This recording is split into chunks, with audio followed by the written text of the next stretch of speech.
আমার ভূত দেখা শিবরাম চক্রবর্তীর এক অদ্ভুত অভিজ্ঞতার গল্প।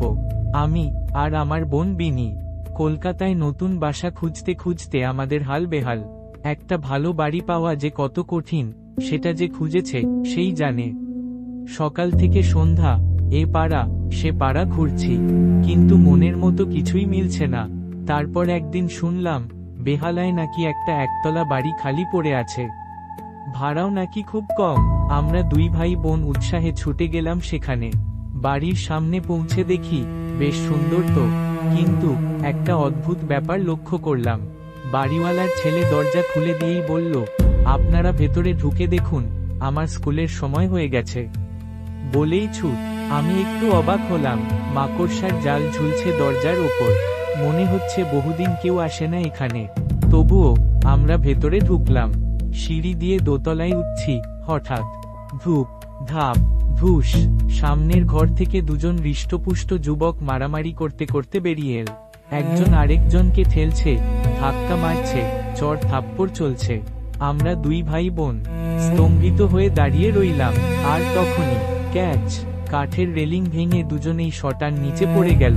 ওরে বাবা, চিৎকার করে আমরা ছুটে নিচে নামলাম।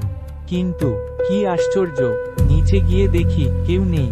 না কোনো মানুষ, না কোনো রক্ত, কিছুই না, যেন কিছুই হয়নি। আমরা দুজনে একে অন্যের মুখের দিকে তাকালাম। বিনি ফিসফিস করে বলল, দাদা, এই বাড়ি ভুতুড়ে। আর দেরি নয়, আমরা সেই বাড়ি থেকে পালিয়ে এলাম যেমন করে পারি। কিন্তু গল্প এখানেই শেষ নয়। কয়েকদিন পর আমাদের পুরনো বাসায় এক ভদ্রলোক এলেন।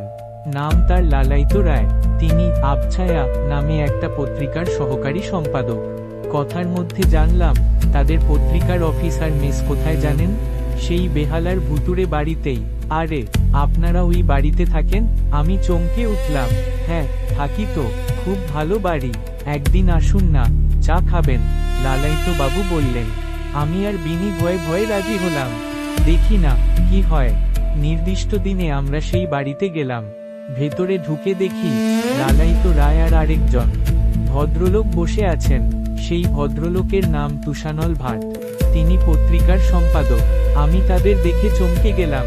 এই তো সেই দুই যুবক যাদের আমি সেদিন বারান্দা থেকে পড়ে যেতে দেখেছিলাম, কিন্তু তারা তো দিব্যি সুস্থ সবল বসে আছেন। তখন আমার মাথায় একটা অদ্ভুত চিন্তা এল। আইনস্টাইনের আপেক্ষিকতাবাদের কথা মনে পড়ল। আমি কি তবে সেদিন ভূত দেখিনি? আমি কি ভবিষ্যৎ দেখেছিলাম? হ্যাঁ, সময়ের কোনো এক ভুলে আমি হয়তো ভবিষ্যতের ঘটনা আগেই দেখে ফেলেছিলাম। চায়ের আসর চলছে, হঠাৎ লেখার মান নিয়ে তাদের মধ্যে তর্ক শুরু হলো। তর্ক উত্তপ্ত হচ্ছে, আরো উত্তপ্ত হচ্ছে। না, এই লেখাটা ছাপা হবে না। অবশ্যই হবে। শুরু হয়ে গেল ধাক্কাধাক্কি, ঠিক সেই দৃশ্যের মতো। আমি বিনিকে ধরলাম, চল পালাই। আমরা এক মুহূর্ত দেরি করলাম না, ছুটে বেরিয়ে এলাম সেই বাড়ি থেকে। পরে আমি বুঝলাম আমি কোনো ভূত দেখিনি, আমি দেখেছিলাম জীবন্ত মানুষের ভবিষ্যৎ। আর সেটা ভূতের চেয়েও বেশি ভয়ের। সমাপ্ত।